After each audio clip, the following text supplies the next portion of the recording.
Boa tarde, meu nome é Priscila, sou R2 de Pediatria do Hospital Infantil João Paulo II. Eu estou fazendo estágio de neonatologia aqui no Hospital Júlia Kubitschek. Hoje eu vou falar para vocês sobre o diurético de alça em crianças com insuficiência cardíaca. Esse tema ele foi escolhido, é um artigo da revista Neo Reviews de maio de 2021. É um artigo bem descritivo sobre o uso dos diuréticos na insuficiência cardíaca. Sabe-se que o manejo da insuficiência cardíaca pediátrica ela não tem muita evidência científica disponível. Muitas vezes o que acontece é o uso de diretrizes que tem para o tratamento de insuficiência cardíaca nos adultos. Contudo, a farmacocinética, a farmacodinâmica, ela é diferente na criança em comparação com os adultos. Então, isso é um problema que deve ser sempre lembrado. Então, é importante, o objetivo do artigo foi para entender essas diferenças quando a gente utiliza medicações como diuréticos de alça e lembrar que ela pode levar a complicações a longo prazo. A insuficiência cardíaca, convencionalmente, ela é definida como um baixo débito cardíaco associado a uma disfunção progressiva do ventrículo esquerdo. Só que na pediatria o termo ele é um pouquinho mais amplo, né? Ele inclui uma síndrome clínica e fisiopatológica progressiva que resulta em edema, desconforto respiratório, falha de crescimento, intolerância ao exercício, junto com distúrbios circulatórios, neurohormonais e moleculares.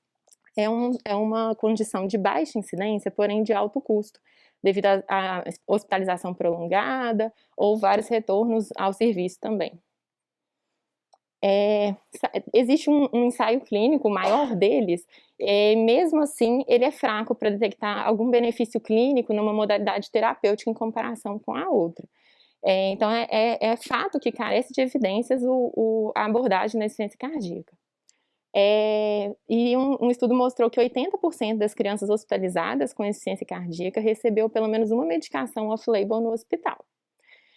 As doses, normalmente baseadas no peso das medicações, que normalmente são utilizadas em adulto, elas podem levar a níveis tóxicos ou então até mesmo subterapêuticos, e isso tem que ficar sempre na nossa mente. O objetivo, então, desse artigo foi abordar 3 pontos principais: a patofisiologia da insuficiência cardíaca nos neonatos e nas crianças, a ação do sistema renina, angiotensina, aldosterona na insuficiência cardíaca, e o manejo da insuficiência cardíaca nos pacientes pediátricos, principalmente no que diz respeito aos diuréticos de alça. Eu vou abordar cada um desses tópicos. Em relação à patofisiologia da insuficiência cardíaca na pediatria, sabe-se que o débito cardíaco é produto da frequência cardíaca com volume sistólico, e que esse último é dependente da pré-carga, da pós-carga e da contratilidade. Essa imagem aqui mostra pra gente o que pode influenciar em cada um desses fatores. A pré-carga. O que pode aumentar a pré-carga? Um defeito do septo ventricular largo, né? Um ducto arterioso patente, um defeito do endocárdio. Em relação à pós-carga, quando tem alguma lesão obstrutiva, estenose aórtica, coarctação de aorta, quando tem alguma cardiomiopatia, distúrbios do ritmo também podem afetar. No feto, o ventrículo esquerdo e o ventrículo direito, eles têm circuitos que são paralelos. Além disso, os miócitos eles são menores, tem menos miofibrilas, menos mitocôndrias, menos cálcio intracelular, e é um miocárdio mais rígido, com uma limitada capacidade de enchimento. E isso vai fazer diferença para a gente, porque um aumento da pré-carga tem um impacto mínimo no débito cardíaco nesses pacientes.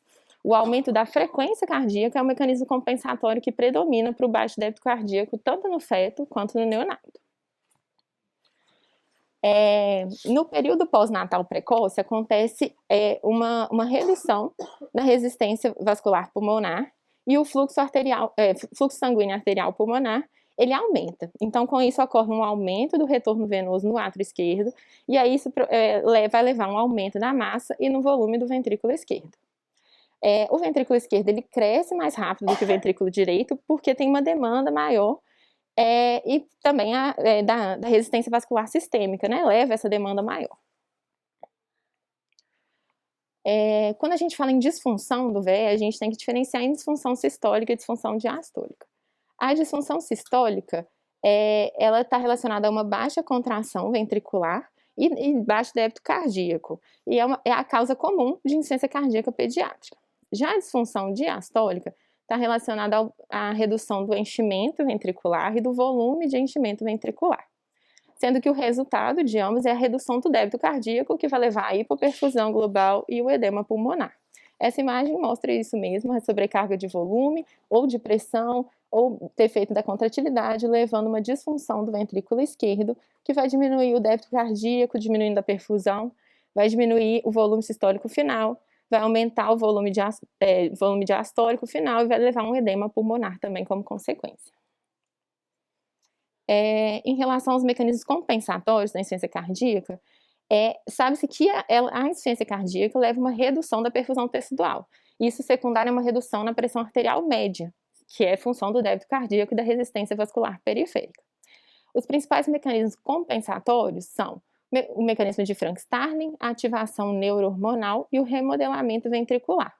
E eles buscam manter uma perfusão tecidual adequada. Só que, a princípio, ele é um mecanismo que ele tem um objetivo de manter essa perfusão, mas a longo prazo ela pode tornar um ciclo vicioso e piorar a insuficiência cardíaca. Em relação ao mecanismo de Frank-Starling, ele é o principal mecanismo na compensação inicial, mas ele é limitado. O que acontece é que quando ocorre um aumento do volume diastólico final do ventrículo esquerdo, ou seja, da pré-carga, ocorre um aumento na pressão diastólica final. E isso vai levar a um esticamento do miocárdio. E isso aumenta o débito cardíaco para aumentar a perfusão. O que acontece é que, eventualmente, a curva ela vai se achatar. Um aumento da pré-carga não vai levar a um aumento proporcional do débito cardíaco.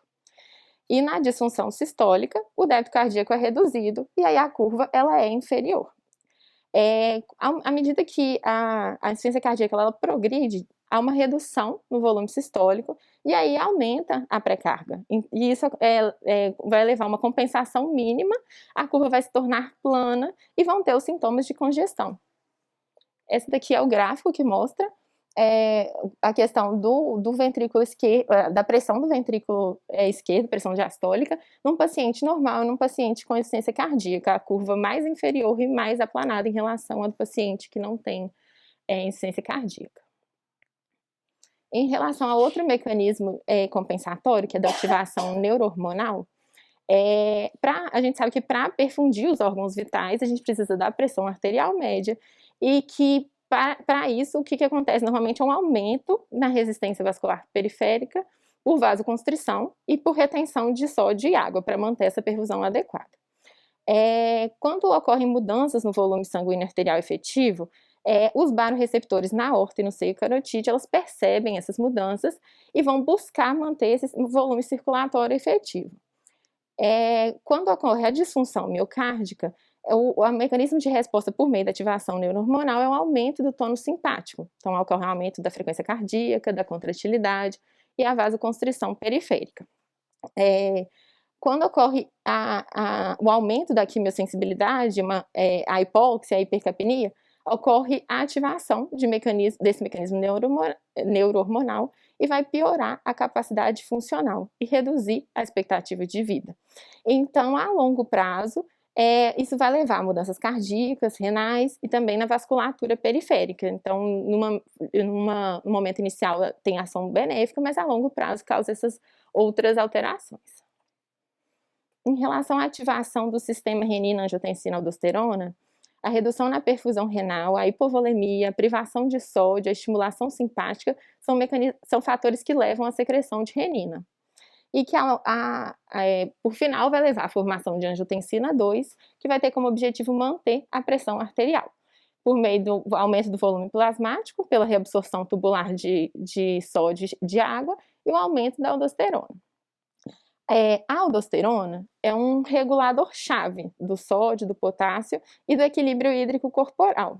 Só que ela apresenta receptores mineralocorticoides, né? Eles estão presentes em outros órgãos, nos rins, na retina, no cérebro, músculo liso vascular, de forma que esses órgãos, a longo prazo, eles podem, numa insuficiência cardíaca crônica, sofrer alterações irreversíveis. Então, essa imagem mostra pra gente como que acontece a ativação do sistema renina-angiotensina-aldosterona. Então, uma redução no débito cardíaco vai levar tanto a liberação de renina, que vai ativar o eixo que vai levar à formação de angiotensina 2, que vai atuar tanto na adrenal, nos rins, no coração, cérebro, e vai levar todos os efeitos que a gente percebe, de estímulo da aldosterona, retenção de sódio e água, hipertrofia muscular, liberação de vasopressina e estimulação simpática também, aumentando a contratilidade e a frequência cardíaca, além da vasoconstrição. Em relação à abordagem geral da insuficiência cardíaca pediátrica e neonatal, o objetivo geral do tratamento é minimizar os sintomas e otimizar o crescimento, até que possa ser feito um procedimento definitivo para abordar a causa inicial do problema. Então, o foco principal é identificar o distúrbio anatômico ou elétrico que está causando a insuficiência cardíaca e tratar. A retenção de líquido e a congestão são achados característicos do paciente com insuficiência cardíaca e correlacionam com severidade e piores resultados. Então, a farmacoterapia tem como objetivo aliviar essa congestão sistêmica, retardar a progressão da disfunção ventricular e melhorar a sobrevida do paciente.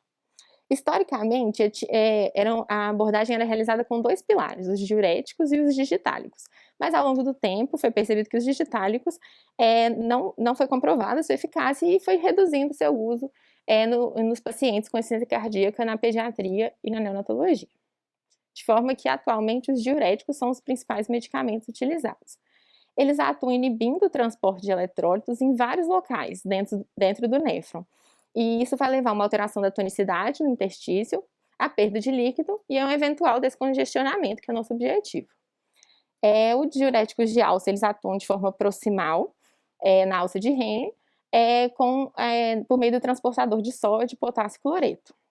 Já os tiazídicos na região mais distal do néfron, nos túbulos contorcidos distais, no transportador de sódio e cloreto. E os antagonistas do receptor de mineralocorticoide também são distais, atuam no ducto coletor, na bomba, fazendo a troca de sódio e potássio. Eles também têm um efeito antifibrótico e antirremodelador sobre o miocárdio. Em relação especificamente dos diuréticos de alça, eles têm propriedades natriuréticas, eles fazem o restabelecimento dos níveis de sódio e da euvolemia. E o mecanismo de ação dele é o bloqueio do canal de sódio, potássio e cloreto na alça de Henle, que leva a esse efeito natriurético. Ele também tem um bloqueio na membrana apical das células da mácula densa, também por meio deste canal, que leva à secreção de renina e estimulação do sistema renina-angiotensina-aldosterona. Em relação à farmacodinâmica, a taxa de natriurese é um indicador indireto do efeito da medicação, e existe uma relação sigmoidal entre a fração de injeção, a fração de excreção do sódio e a dose da medicação. Isso é um parâmetro importante para a gente poder identificar qual que vai ser a dosagem ideal, tanto a dose mínima quanto o efeito teto, que é o efeito de que a gente, mesmo com aumentos progressivos na dose, o paciente não apresenta resposta clínica condizente. Essa imagem que mostra para a gente esse efeito teto, que um paciente com insuficiência cardíaca, ele não tem um aumento, ele não tem o mesmo aumento em relação ao paciente saudável, e ele também atinge o efeito teto mais rápido do que o paciente saudável, que é o paciente da curva superior. Na insuficiência cardíaca aguda descompensada, então esse efeito teto ele é deslocado para a direita e o efeito máximo ele vai ser menor. Aí alcança o efeito teto com uma dose menor também. Existem na literatura algumas suspeitas de que existem diferenças de acordo com as condições do paciente. Se o paciente tem uma insuficiência renal, uma síndrome nefrótica, uma fibrose cística, que a curva seria também um pouco diferente, mas nada ainda comprovado. Outro mecanismo também que acontece com os diuréticos de alça, da farmacodinâmica deles, é o fenômeno de frenagem. Então, após uma dose, acontece uma natriurese inicial e ela é seguida por um período de retenção de sódio pós-diurético. Então, o que acontece? Para acontecer a descongestão, precisa de ter uma excreção de sódio em 24 horas maior do que a ingestão. E para levar essa redução do volume extracelular, acontece uma adaptação. Então, precisa de uma estimulação do sistema nervoso simpático, sistema renina-angiotensina-aldosterona, e ocorre a redução da resposta natriurética à dose do diurético. Esse é um método protetivo para prevenir a contração severa do volume extracelular secundária ao uso prolongado de diurético. Em relação à resistência, ela pode estar associada à dose inadequada ou não adesão, comorbidades como doença renal crônica, síndrome nefrótica, hipoproteinemia, hipoperfusão renal, uso de outros medicamentos antipertensivos, anti-inflamatório, alta ingestão de sódio, edema intestinal, secreção tubular prejudicada, mas sabe-se que tem uma associação da resistência com pacientes com síndrome cardiorrenal, e isso está associado a um aumento da mortalidade. Como tentativa de solução desse problema, sugere a adição de um tiazídico ou a infusão contínua dos diuréticos de alça. Um fenômeno que acontece com o uso prolongado de diuréticos de alça em altas doses é a hipertrofia e a hiperplasia dos tubos contorcidos distais, pela alta carga de soluto, alcalose metabólica e pela hipocalemia. Esse remodelamento ele vai levar a um aumento da capacidade de reabsorção do néfron distal. Então, os tiazídicos eles podem ser associados nesses casos, porque eles atuam no túbulo contorcido distal, bloqueiam a reabsorção de sódio de cloreto. Então, ocorre um bloqueio sequencial de néfron, atua na alça de Henle, posteriormente faria um bloqueio também no túbulo contorcido distal. Só que o uso simultâneo dessas medicações leva à perda de sódio e potássio, então é importante realizar o monitoramento dos eletrólitos, e não há ensaios clínicos pediátricos que apoiem o uso desses diuréticos em associação com os tiazídicos nos pacientes com resistência. Em relação agora sobre os efeitos adversos dos diuréticos de alça, sabe-se que ele leva a uma redução do sódio, potássio, magnésio, cálcio, aumento da uricemia, pelo controle renal que ainda é imaturo nesses pacientes. Além disso, ele predispõe a nefrocalcinose, doença metabólica óssea, osteoporose, fraturas, também está associado com a deficiência de tiamina, e a redução dos níveis de cátions intracelular está associado também ao estado pró-inflamatório que vai predispor a fibrose intravascular, levando a normalidades vasomotoras, arritmias e disfunção do ventrículo. Pode acontecer hipotensão, se tiver uma associação com inibidores da ECA, e a ototoxicidade ela é dose relacionada e ela está associada a danos que são permanentes para esses pacientes.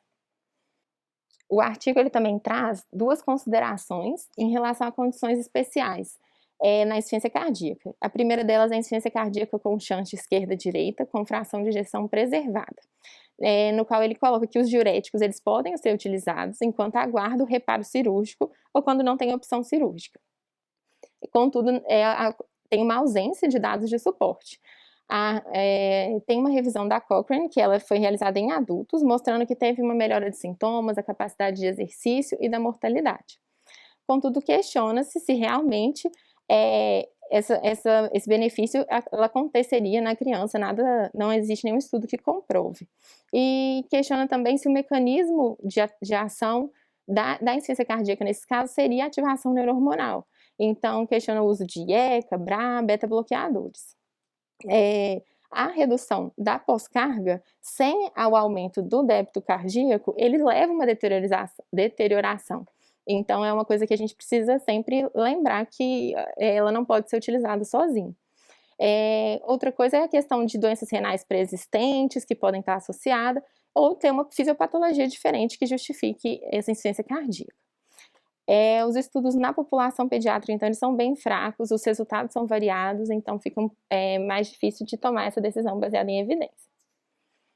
Outro aspecto, outra consideração, é o manejo da insuficiência cardíaca em pacientes com ventrículo direito sistêmico, ou seja, na transposição de grandes artérias após procedimento de troca, e na síndrome de hipoplasia do coração esquerdo.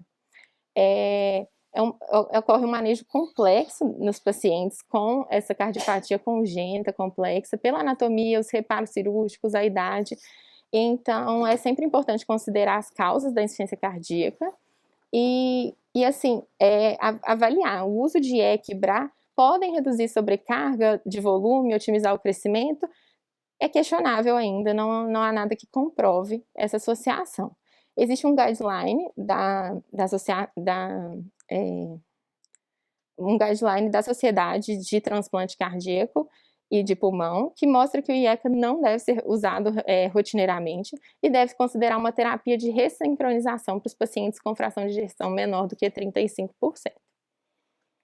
Bom, diante de tudo isso que eu apresentei, resumindo o que a gente precisa levar de importante para a nossa prática clínica, que os diuréticos de alça são usados com frequência no manejo inicial da insuficiência cardíaca aguda em lactentes e crianças, mas não tem base de evidências ainda nessa faixa etária. É importante realizar um monitoramento frequente para os potenciais efeitos adversos, incluindo anormalidades eletrolíticas, insuficiência renal e hipotensão. E a resposta reduzida, ela é baixa, ela é comum e ela é associada a um mau prognóstico. Então, sempre ficar de olho se o paciente ele responde à medicação. Lembrar da retenção compensatória de sódio, que ocorre em resposta à contração de volume por doses repetidas de diuréticos, e isso vai levar a uma redução da eficácia.